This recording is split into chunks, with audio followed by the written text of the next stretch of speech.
Bienvenidos a nuestra sección de salud en Noticias de Aquí. Un placer poder estar nuevamente con ustedes, hoy conversando sobre un tema que siempre es interesante hablar, que es la diabetes. Vamos a estar estos minutos con el doctor Ignacio Meneses, que forma parte del equipo de profesionales de la Policlínica San José en Puerto La Cruz, hablando sobre este tema que lo escuchamos y pareciera que creemos cuando somos jóvenes que pudiera estar digamos, como presa de la diabetes o ser diagnosticados, no usar esa palabra presa, cuando somos mayores, pero resulta que incluso desde niños pudiéramos tener un diagnóstico con diabetes.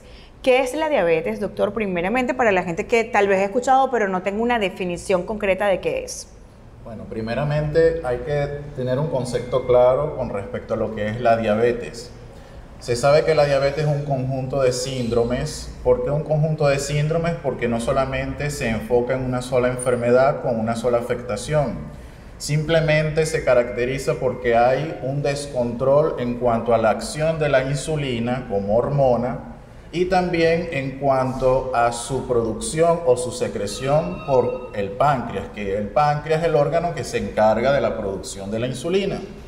Si nosotros tenemos un problema en cuanto a la secreción o en cuanto a la producción de esta hormona o en cuanto a su acción a nivel muscular o a nivel del tejido adiposo, entonces este paciente es propenso a desarrollar esta enfermedad. Se caracteriza porque es una enfermedad crónica, silenciosa y por supuesto puede afectar tanto a jóvenes como a adultos y se desarrolla más que todo con consecuencias microvasculares y macrovasculares, ya sean neuropáticas o vasculares, como por ejemplo la retinopatía diabética, pie diabético o nefropatía diabética. ¿Es cierto que solo afecta a las personas con sobrepeso? Mire, ¿O una persona flaca también puede sufrir diabetes? eso es correcto. Generalmente los jóvenes, los niños, cuando tienen diabetes tipo 1, estos presentan una contextura delgada. ¿Por qué son delgados? Porque precisamente la diabetes tipo 1 se caracteriza porque hay una producción insuficiente de insulina. Es decir, no hay nada de insulina en el cuerpo y por lo tanto la insulina se encarga de producir o ayudar al hígado a que se produzcan las proteínas, a que se produzcan también los lípidos. Por ejemplo, la insulina, un poquito de insulina que haya en el organismo, que esto es en el caso contrario de lo que sucede en pacientes diabéticos tipo 1, los pacientes tipo 1 no tienen insulina o hay una deficiencia absoluta de insulina en la sangre. Por lo tanto, en el hígado no hay una buena producción o no hay un buen desarrollo de las proteínas y de los lípidos. Por lo tanto, la contextura de estos pacientes será una contextura delgada. ¿Y qué puede hacer un padre que tal vez no tiene el hábito de hacerle regularmente los exámenes al niño, pero ve, bueno, mi hijo está flaco, existe la creencia de que si eres flaco eres sano? Digamos, ¿qué señales nos puedan decir, oye, hay que llevar al niño al médico? Correcto. La diabetes se caracteriza porque hay síntomas cardinales. Por ejemplo, hay polidixia. ¿Qué es la polidixia? Que es el consumo en exceso de agua. Hay poliuria, que estos pacientes orinan demasiado. Pérdida de peso y polifagia. ¿Qué sucede? Estos pacienticos con estos 4 síntomas que presente a cualquier edad, el padre puede ir a un médico y que de allí se haga un buen diagnóstico con respecto a estos síntomas que esté presentando. Ahora, quisiera que en la próxima parte el doctor Ignacio Meneses, médico internista de la Policlínica San José, nos dijera cuáles son esos valores, porque estamos hablando de niños porque siempre me parece pues importante, en especial esa relación de peso con este diagnóstico de diabetes, ¿no? A veces decimos, bueno, estoy flaco y estoy fino, pero no siempre es así. Y también saber, o sea, esos valores que nos van a permitir poder tener un diagnóstico para poder tener un tratamiento adecuado. En la próxima parte, el doctor Meneses nos va a hablar al respecto. Ya venimos. Esos valores que nos van a indicar o le van a indicar al médico, que es quien nos va a decir el diagnóstico, de que podemos estar dentro, no sé si se dice, es un paciente diabético, sí, con un diagnóstico.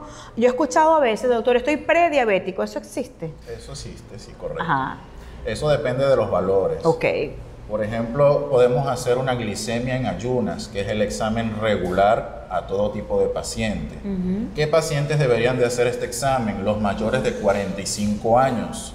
Toda persona mayor de 45 años debería de hacerse la glicemia en ayunas como examen control. Okay. Pacientes también de cualquier edad con un índice de masa corporal mayor de 25, estos pacientes deberían también hacerse una glicemia en ayunas. Ya va, deténgase ahí. Ajá. Ajá. Si yo no voy al médico que me dice que tengo ese índice corporal mayor de 25, ¿cómo puedo saberlo? Más o menos, si quien nos está escuchando o viendo puede decir, oye, tal vez yo esté en eso. Claro. Primeramente, el peso. Okay. Una persona, ¿cómo podemos conocer ese índice de masa corporal? Tomando en cuenta el peso y la talla. Okay. Nosotros, ahorita, bueno, si no conoce la fórmula o no está muy bien preparado en las matemáticas, porque a veces las matemáticas nos ayudan, sí. Entonces las aplicaciones podemos descargarlas en el teléfono y allí podemos colocar nuestro peso y nuestra talla y de una vez le va a dar su índice de masa corporal. Mayor de 25 es ya un corte que todo paciente, ya sea adolescente, joven o adulto, debe hacerse la prueba de glicemia en ayuna. Okay. Valores de menos de 100 nos dice a nosotros que esta persona no es diabética. Okay. Pero no solamente la glicemia en ayunas nos indica si el paciente es o no es diabético, pero este es el primer examen, ojo, que toda persona debería de hacerse. Si estos valores, por ejemplo, van entre 100, ya tomando en cuenta el valor de 100 a 125, nosotros hacemos una segunda prueba. Esta sería una prueba de tolerancia glucosada, una prueba donde se coloca al paciente a tomar una sustancia con 75 de carga. Esto de glicemia es un producto azucarado, el paciente lo toma y 2 horas subsiguientes, entonces el paciente vuelve a realizarse la glicemia. Valores mayores de 140 nos dicen a nosotros entonces que estos pacientes también están entonces en rango de diabetes. Ojo, hay un concepto como el que usted acaba de mencionar, prediabetes. Okay. Si yo tengo estos valores entre 100 y 125, como voy a hacer esta segunda prueba, la prueba que me va a dar a mí esa seguridad máxima para yo saber si es o no diabético, tengo que estar por encima de un valor de 200, esta prueba de tolerancia glucosada. Pero con el corte de 140 a 199 me va a indicar a mí que estos están entonces en este rango de prediabetes. Que puede ser reversible. Esta prediabetes es reversible, por supuesto. Si yo hago una buena dieta, hago ejercicios, esto puede ser reversible. ¿Y cuando ya un paciente tiene el diagnóstico de diabetes, se puede revertir ese diagnóstico? Generalmente la prediabetes se manifiesta 10 años antes. Estas personas por lo general son obesas, como hablamos ahorita, de un índice de masa corporal mayor de 45, tienen otros factores, por ejemplo, tabáquicos, el alcohol, también personas que tengan por lo menos en la primera fila familiar un antecedente, puede ser padre, madre o hermanos, o personas que sean muy sedentarias. Estas personas, por supuesto, tomando en cuenta su circunferencia abdominal, me indican a mí de que esta persona entonces puede ser una persona prediabética. Para llegar a diabetes en el transcurso de esos 10 años, ya una vez que ha transcurrido ese tiempo y los niveles de insulina empiezan a descender, entonces ya eso es un diagnóstico de diabetes y del cual es irreversible. Ya siendo un paciente diabético es imposible que eso la persona pueda resolverse, sino solamente controlar. Podemos controlar la glicemia, mas no podemos a ser reversible el Y ya en diagnóstico. ese punto hay que tener más cuidados para, digamos, complicaciones con otras cosas, que Sí, llevarnos a un pie correcto. diabético o otro tipo de cosas. Estos pacientes generalmente deben de tener cuidado con sus valores de glicemia. Por ejemplo, pacientes diabéticos tipo 1, mayores de 250, son muy propensos a que hagan una cetoacidosis diabética como una complicación aguda. Una cetoacidosis diabética, ¿a qué me refiero a eso? Por ejemplo, un paciente joven diabético tipo 1 que de repente comienza entonces a deshidratarse porque está orinando mucho, porque tiene dolor abdominal, náuseas, diarrea, esté presentando también taquicardia. Son síntomas de alarma que posteriormente al ir a la emergencia son pacientes que llegan generalmente a una emergencia. Llegan a la emergencia, se le hace una glicemia capilar y se consiguen con valores mayores de 250.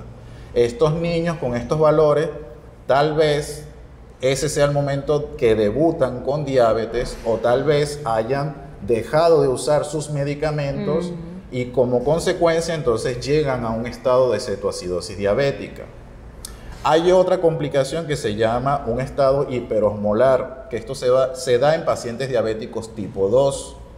Los diabéticos tipo 2, ¿por qué no hacen cetoacidosis muchas veces? Porque el hígado, ¿verdad?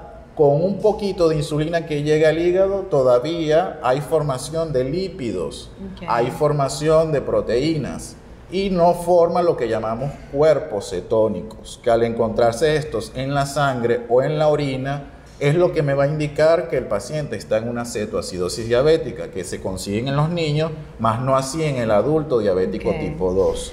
Por eso es que hay una diferencia en cuanto a las complicaciones agudas de un paciente diabético tipo 1 y un paciente diabético tipo 2. Para no llegar ni al diagnóstico ni a las complicaciones, ¿qué recomendamos?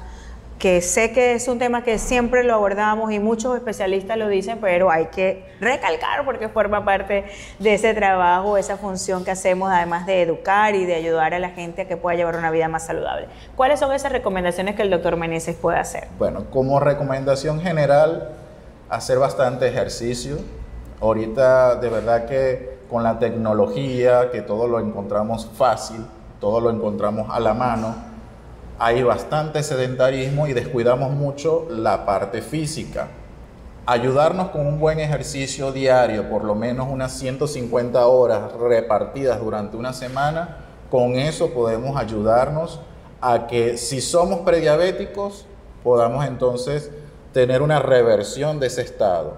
Si no somos ni prediabéticos ni diabéticos, por lo menos podemos evitar llegarlo cuando tengamos, por ejemplo, una edad mayor de 45 años. No así quiero decir que a los 45 años es la edad exacta. Sí, puede bueno, ser entra. antes, puede ser un poco después, pero el punto de corte que se toma a los 45 años. Además del ejercicio, una buena dieta, frutas, tomar abundante líquido, vegetales, fibras, proteínas, eso nos va a ayudar bastante a que nuestro cuerpo no dependa exclusivamente del azúcar y nuestro páncreas funcione adecuadamente y no llegue entonces a un estado donde ya el páncreas se encuentre totalmente agotado, porque con esa resistencia a la insulina se agota el páncreas y deja de producir entonces insulina, porque hubo una sobreproducción de insulina, pero ahora se cansó el páncreas y ya dejó de producir entonces insulina de forma progresiva. Bueno, excelente y súper informativo todo lo que nos ha explicado el doctor Meneses el día de hoy. Muchísimas gracias por acompañarnos. Y bueno, a ustedes, amigas y amigos, siempre pendientes de las cosas que publicamos y compartimos en nuestra sección de salud de Noticias de Aquí.